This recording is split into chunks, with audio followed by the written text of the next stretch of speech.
I will stand on my watch and station myself on the ramparts. I will look to see what he will say to me and what answer I'm to give to this complaint.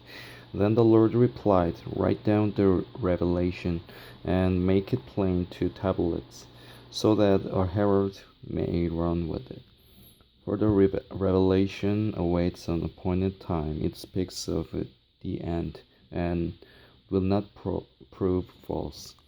Though we linger, wait for it. It will certainly come and will not delay. See, he is puffed up. His desires are not upright, but the righteous will live by his faith. Indeed, wine betrays him. He is arrogant and never at rest, because he is as greedy as the grave and, like death, is never satisfied. He gathers to himself all the nations and takes captive all the peoples. Will not all of them taunt him with ridicule and scorn, saying, woe to him who piles up stolen goods and make himself wealthy by extortion. How long must this go on?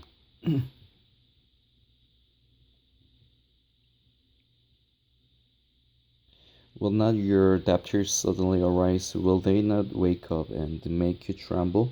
Then you will become their victim.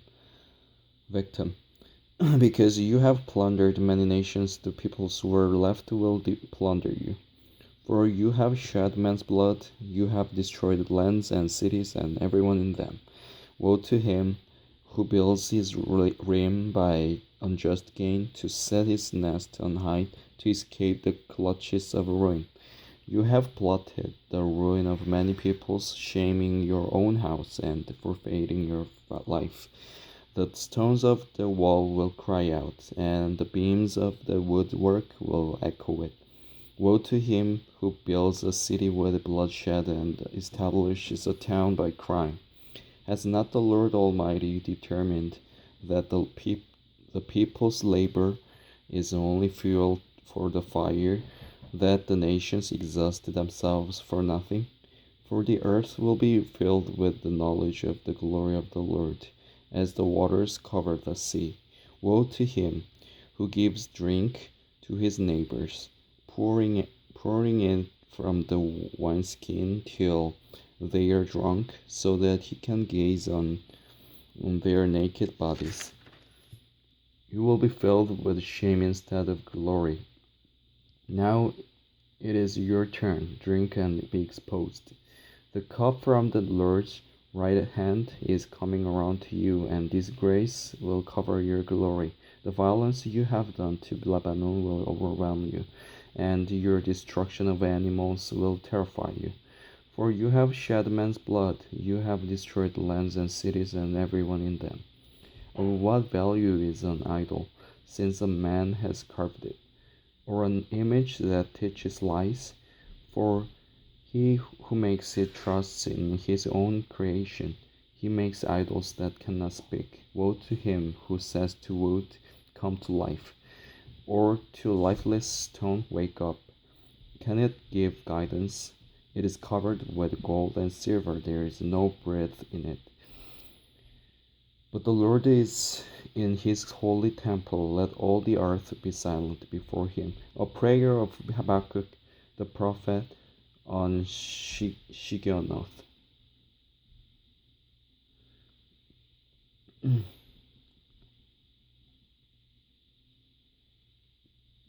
Lord, I have heard of your fame. I stand in awe of your deeds, O Lord.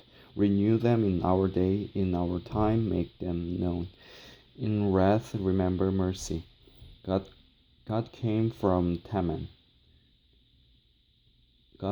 Came from Teman, the Holy One from Mount Paran, Selah. His glory covered the heavens, and his praise filled the earth. His splendor was like the sunrise, rays flashed from his hand, where his power was hidden. Plague went before him, pestilence followed his steps. He stood and shook the earth. He looked and made the nations tremble. The ancient mountains crumbled, and the age-old hills collapsed. His ways are eternal. I saw the tents of Cushan in distress, the dwelling of Midian in anguish. Were you angry with the rivers, O Lord? Was your wrath against the streams? Did you rage against the sea when you rode with your horses and your victorious chariots? You uncovered your bow. You called for many arrows, Selah.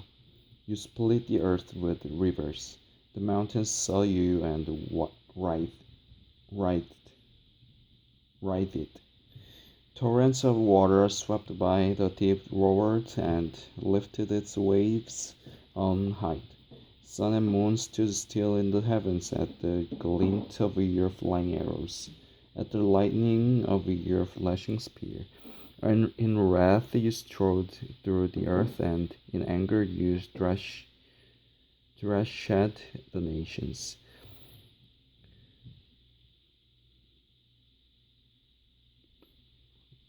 You came out to deliver your people, to save your anointed one.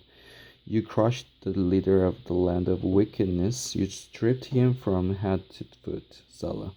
With his own spear you pierced his head, when his warriors stormed out to scatter us, gloating as though about to devour the wretched who were in hiding. You trampled the sea with your horses, churning the great waters. I heard, and my heart pounded, my lips quivered at the sound. Decay crept into my bones, and my legs trembled. Yet I will wait patiently for the day of calamity to come on the nation invading us.